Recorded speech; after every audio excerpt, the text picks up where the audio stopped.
Hello guys. तो आज हम पूरे लेक्चर सीरीज जो हम इस sad software analysis and design की जो पूरी प्लेलिस्ट है उसके बारे में आज हम जानेंगे। और इसी सीरीज में आज जो हम करने वाले हैं कवर वो है लेक्चर 2 का topic, the software development life cycle, जिसको हम शॉर्ट में कहते हैं SDLC। सो इस पूरे लेक्चर में हम लोग ये जानेंगे कि SDLC एक्चुअली होता क्या है और इसमें क्या क्या फेजेस होते हैं और इसकी क्या ज़रूरत है हमें। सो अब स्टार्ट करते हैं आगे। From what is a system to how we build one. So जैसे हमने प्रीवियस वीडियो में देखा था कि सिस्टम क्या होता है, सो अब हम जानेंगे कि हम सिस्टम को बनाते कैसे हैं। जैसे लास्ट लेक्चर में हमने देखा था सिस्टम क्या होता है। सिस्टम एक इंटर रिलेटेड कंपोनेंट का कलेक्शन होता है जो कि एक कॉमन गोल के तरफ काम करता है। सारे कंपोनेंट्स मिलके एक कॉमन गोल को अचीव करने के लिए मशक्कत करते हैं। और इस लेक्चर में हम आज देखेंगे कि एक सॉफ्टवेयर सिस्टम को एक्चुअली बनाया कैसे जाता है, स्टेप बाय स्टेप। उस प्रोसेस को स्टेप बाय स्टेप बनाने वाले पूरे सॉफ्टवेयर सिस्टम के प्रोसेस को हम कहते हैं SDLC, which is called as software development life cycle. So हमारे प्रोजेक्ट हमारे सिलेबस का काफ़ी इम्पोर्टेंट हिस्सा है ये SAD, जो हमारा एक की कंपोनेंट है सिलेबस का। उसमें ये चीज़ कई अच्छे से पूछी जाती है और अगर ये फंडामेंटल्स क्लियर नहीं होंगे बच्चों तो आगे फिर और क्लैरिटी हमें नहीं मिलेगी। तो हम आगे पढ़ते हैं कि ये सिस्टम बनाया कैसे जाता है। तो जैसे कि SDLC है, उसकी फर्स्ट तो सबसे पहले हम डेफिनेशन कवर कर लेंगे, जिसमें ये है कि the SDLC is the structured sequence of phases used to develop a software system from the first idea to its retirement. And अगर इस पूरे डेफिनेशन को मैं ब्रेक करूं इनटू 3 पार्ट्स, सो जो सबसे पहला उसका जो आइडिया है, that comes out to be structured. इसका मतलब ये होता है कि a planned order of steps, not random coded. Means structured होता है पूरा जो लाइफ साइकिल का प्रोसेस होता है सॉफ्टवेयर का, वो प्लान्ड होता है। ऐसा नहीं होता कि आज मन किया तो टेस्टिंग कर ली, कल मन किया तो डिप्लॉयमेंट कर लिया, फिर कभी मन किया तो यूज़र स्टोरीज लिख के उसकी रिक्वायरमेंट गैदरिंग कर रहे हैं। तो ऐसा अनऑर्डर्ड तरीका नहीं होता है, स्ट्रक्चर्ड होता है, सब कुछ सीक्वेंस में चलता है। Then second component is sequence of phases. इसका मतलब ये होता है कि हर फेज उसके प्रॉपर स्टार्ट और एंड डिफाइंड होते हैं, प्रॉपर आउटपुट क्या जाएगा वो डिफाइंड होता है, और उस फेज में क्या काम होने वाला है ये भी डिसाइडेड किया जाता है। लास्टली, जैसा इस डेफिनेशन में लिखा है, टू रिटायरमेंट। रिटायरमेंट का मतलब ये नहीं है कि उसको क्लोज कर देने का प्रोजेक्ट को, रैदर उसका मतलब ये है कि to cover the whole life, मतलब from start to the end. And when I say end, it doesn't means to end, it eventually means कि उसका मेंटेनेंस फेज जिसमें फिक्सेस करते हैं, उसको इन्हांस करते हैं सॉफ्टवेयर को, और लेटर डाउन द लाइन जब उसके नेक्स्ट वर्जन आने लग जाते हैं या फिर उस पर्टिकुलर सॉफ्टवेयर की रिक्वायरमेंट फील नहीं होती, अ, जितना उसका एक्सपेंस होता है उससे उससे ज़्यादा बेनिफिट नहीं मिल रहे होते, तो हम उसको इवेंचुअली रिटायर करते हैं। So that's called the idea of retirement. अब इसके बाद व्हाट इज़ द मोटिवेशन, क्यों करते हैं SDLC, like why follow process at all, क्यों करा जाता है प्रोसेस फॉलो। सो सबसे पहले तो मैं वो केस लेता हूँ जिसमें अगर आप प्रोसेस फॉलो नहीं करो तो उससे क्या क्या डिसएडवांटेजेस होते हैं।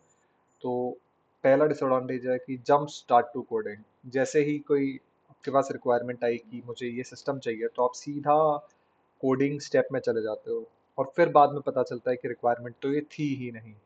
तो उस प्रोसेस के दौरान आपका कई सारा टाइम वेस्ट होता है, आपको रीवर्क करना पड़ता है।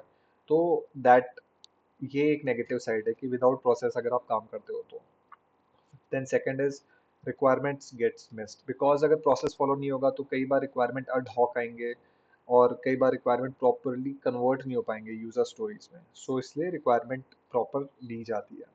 देन जैसा कि मैंने आपको बताया कि अगर मान लीजिए सीधा आप नेक्स्ट स्टेज में जंप करके कोडिंग करने लग जाते हो without properly doing a system design, and then you find out that there are lot of bugs और there is a flaw in the system, so उसके लिए रीवर्क करना पड़ता है। So that rework costs you time and resource, so that's a loss.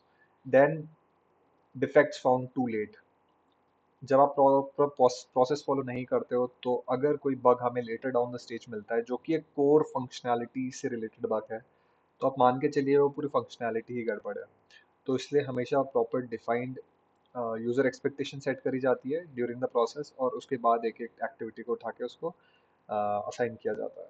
Lastly very hard to maintain, because अगर कोई process ही नहीं होगा तो किसी को कुछ समझ ही नहीं आएगा। लेट्स से आज कोई पर्टिकुलर टीम उसको मैनेज कर रही है उस सॉफ्टवेयर को, कल को अगर वो टीम नहीं रहती है और उसके अलावा कोई नई टीम आती है जिसको ये हैंड ओवर करके जाते हैं, तो अगर प्रोसेस ही नहीं होगा तो they will never understand that what is happening, how is it happening, how are components related to each other. So these are the disadvantage जिसकी वजह से हम लोगों ने SDLC लाइफ साइकिल फॉलो करना स्टार्ट किया। एंड जो SDLC होता है उसमें फ़ायदे ये होते हैं कि प्रॉपर जो भी वर्क होता है वो डिफरेंट डिफरेंट फेजेस में स्प्लिट होता है, और रिक्वायरमेंट्स जो होती है वो पहले से फिक्स होती है फ्रंट, तो ड्यूरिंग द लाइफ साइकिल वो चेंज नहीं करी जाती हैं। देन प्लानिंग के दौरान ही जो स्टेक होल्डर्स होते हैं उनको पहले से पता होता है कि क्या प्रिडिक्टेबल कॉस्ट आएगी और क्या शेड्यूल लगेगा इस पूरे सिस्टम को डेवलप करने में। और फिर ड्यूरिंग द लाइफ साइकिल जब अर्ली डिटेक्शन ऑफ बग्स होंगे तो it will cost less to the project, and also because the process is so streamlined, so anyone who will come new, or a new handover will be there, so it would be easy for them to test, maintain and understand the system if the process is aligned. Now, moving on, there is a big picture. Before going deep down, I want to have you a bird eye view so that आप एक holistic view देख पाएं कि proper software development life cycle में क्या क्या processes होते हैं। थोड़े बहुत चेंजेस हर लाइफ साइकिल में होंगे, बट मोटा मोटा always you will find the 6 components or phases. So it starts from requirement gathering, जिसमें क्लाइंट से या जो हमारी डेवलपमेंट बॉडी है, जो रिक्वायरमेंट जो लेके आते जो देंगे रिक्वायरमेंट, उनसे रिक्वायरमेंट्स कलेक्ट की जाती है। Based on that requirement second stage आती है जिसमें हम प्रॉपर सिस्टम को डिज़ाइन करते हैं, जिसमें कंपोनेंट्स को अलाइन करते हैं, मैपिंग करते हैं। फिर हम जाते हैं एक्चुअल कोडिंग पे जिसमें प्रोग्रामर्स प्रोग्राम करते हैं into different languages, and then simultaneously the testing keeps on going in parallel. So during the testing जो भी बग्स रेज होते हैं that again goes to the coding phase, जिसमें वो फिक्स करके उसको वापस से रीटेस्टिंग के लिए फॉरवर्ड भेजते हैं। Then eventually once the testing go ahead is done, then we eventually deploy the software to the upper environments, for example, non-production or production environment. And once it is deployed there, the last phase is to maintain that software that is always running 24 into 7. And that loop keeps on going forward again and again. Now dividing each phase, जैसा मैंने आपको बताया कि जैसे 6 phases होते हैं और हर phase का अपना अपना एक पर्पस होता है। सो सेम यहाँ पे भी हमने वो डिवाइड करके लिखा हुआ है। जैसे रिक्वायरमेंट जो फेज है उसमें हम लोग गैदर करते हैं रिक्वायरमेंट, और इसका आउटपुट अगर टेंजिबल फॉर्म में देखा जाए तो एक SRS डॉक्यूमेंट होता है, सॉफ्टवेयर रिक्वायरमेंट स्पेसिफिकेशन डॉक्यूमेंट। ये हमें एज आउटपुट मिलता है in this requirement phase.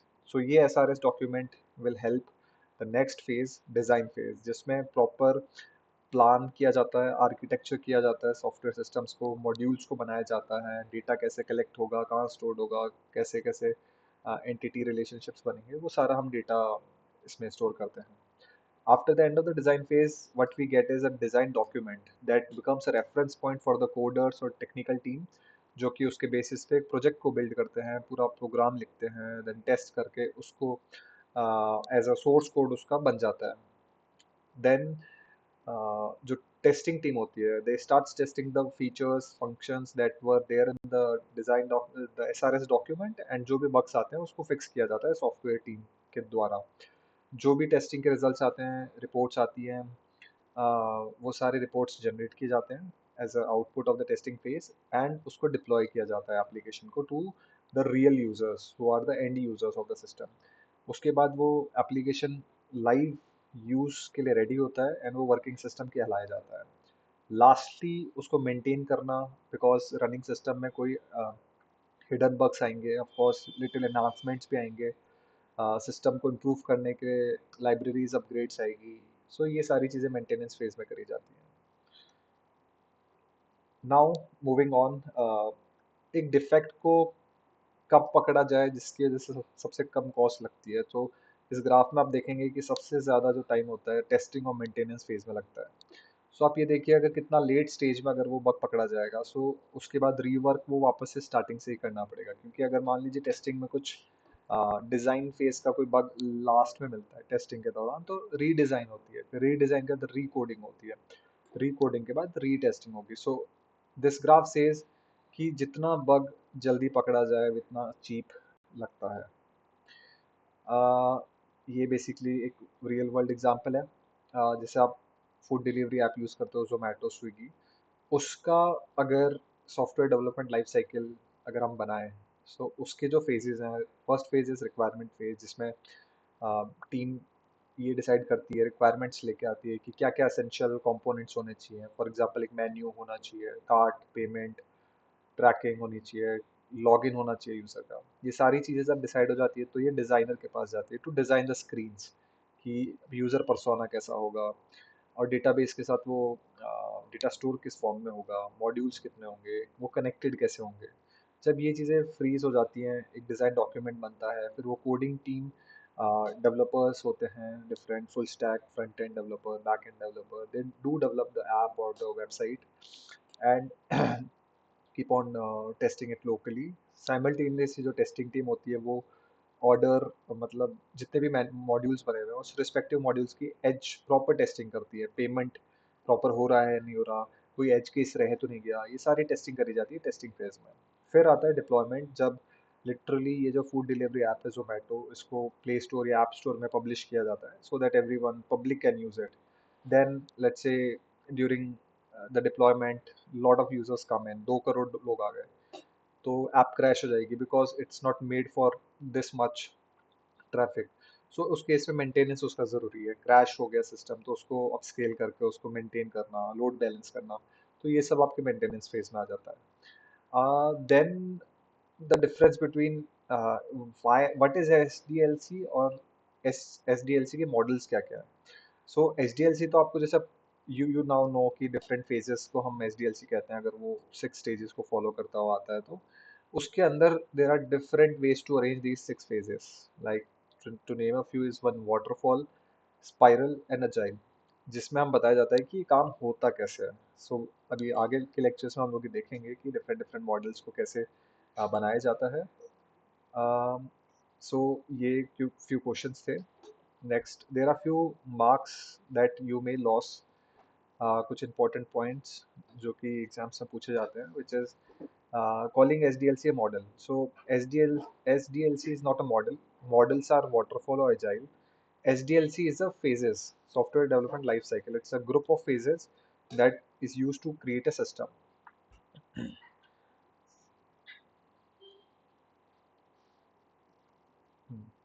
Now this is just for a revision, just a quick recap.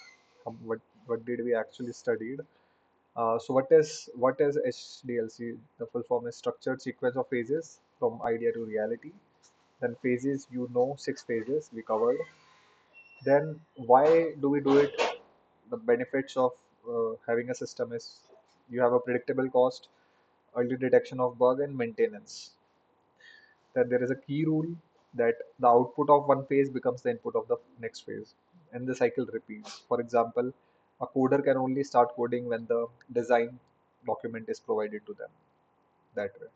And don't get yourself confused by SDLC, which is actually the group of phases, whereas waterfall and agile are not SDLC, they are the models of it. So don't get confused with these two keywords. Yeah. Now, for you students, we have a practical question. Just go through it, try to answer it. Just put a comment on how do you think the answer should be. So the question is, put the STS LC life cycle phases in order for a college result management system. Let's say results are there, you are working in a college, you're a student and you have been tasked to design a SDLC for a result management system. And how do you will name the deliverables of each phases? So just go through it, ask any questions if you have any in the comment section. Thank you so much. Yeah, see you in the next video.